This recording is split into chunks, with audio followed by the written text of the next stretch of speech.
Hey church, we are looking forward to our church fast, which is starting on Friday the 26th of July and running for 10 days until Sunday 4th of August.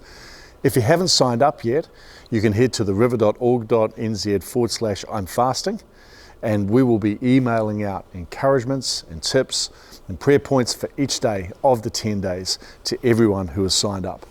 It's a great way to be able to stay connected. We are also going to be doing updates each day on social media, but because there are a number of people who are going to be fasting social media, the main stuff is all going to be on the email each day. Do be aware too that we're going to be using the MailChimp program to send out the updates, and I've sometimes found that MailChimp emails can end up in my spam. So if you've signed up for the daily emails and you're not getting anything from us, make sure that you check the spam filter first on your program. Now, fasting is an adventure, and you'll know that if you're heading out on an adventure, it is really important to plan and to prepare. And I just wanted to take a moment just to be able to talk about some of the practicalities, the planning, and the preparation when we're entering into a time of fasting. This is really important because fasting isn't easy. It is a sacrifice.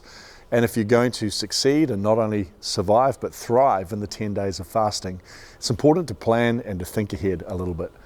So firstly, if you head to theriver.org.nz/fast, you'll find at the bottom of that page there's a whole lot of links to the different kinds of fasts and some frequently asked questions. Fasting can be a new experience for some people, so this can help cover some of the basics to deal with it. I also just wanted to speak quickly to those of you who are thinking of doing food fasts this week. Obviously, if you are fasting sweets and treats, you can probably cut some of those things out of your diet with little to no issue, apart from some cravings. But there's a couple of other things that if you're fasting them, it's probably wise to plan ahead a little bit. For example, if you're planning on fasting coffee or energy drinks and you're regularly drinking it, you might want to, a few days before the fast starts, start to cut back on it rather than just going cold turkey on the first day. Otherwise, you might find yourself not only trying to do a fast, but also dealing with a bunch of potential withdrawal symptoms as well. So just be aware of that. Also too, if you're planning on doing a food fast of one meal a day or more, it's important that you've just done your homework medically before you start that kind of fast. There's a link on our frequently asked questions page to some details around food fasts and how to be able to do those safely. There are certain people with certain health conditions that should either not do a food fast or only do it under medical supervision, and the document covers all of that. But if you are in that camp, it is really important that you don't do a food fast without talking to a doctor or to a health professional first. Another thing with food fasts is that it is tremendously important to drink a lot of water. Again, the document outlines some of the different ways that you can forego food and how to be able to do it all very safely.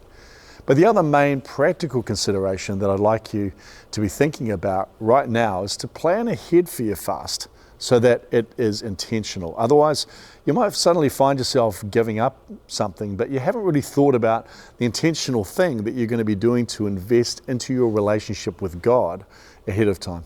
So I'd encourage you to write up maybe like a plan for the 10 days about what you're going to do while you're fasting, how to invest into your walk with God. And we're going to be putting up on the website some more ideas on that fasting page, some great preaching series and Bible plans, podcasts, things that could be helpful to you for the time while you're fasting. So take some time ahead of the fast to write up a plan for what you're going to do. And we would love to hear some feedback about your fast, and it could be really encouraging for others too. So feel free to email it through to us or to put it on the community page as you're doing it. Again, by talking about fasting, we're not trying to do a demonstration of spirituality, but we're just trying to create a culture of encouragement. And the final thing that I just wanted to mention is that at 6 a.m. and 7 p.m. each day of the fast, there's going to be a 30-minute online Zoom meeting that you can be a part of. And the links for this will be posted on our community page and can also be found at the bottom of that river.org.nz/fast page. You can join us for as many of these sessions as you like over the 10 days, because there is something really awesome when we fast and we pray together as a church. Fasting and prayer are a powerful combination. So that's it from me for now. If you do have any questions, please feel very free to get in touch with me or one of the staff team, and we'll be more than happy to answer them. We are really believing that this is going to be a powerful time in the life of our church. God bless you.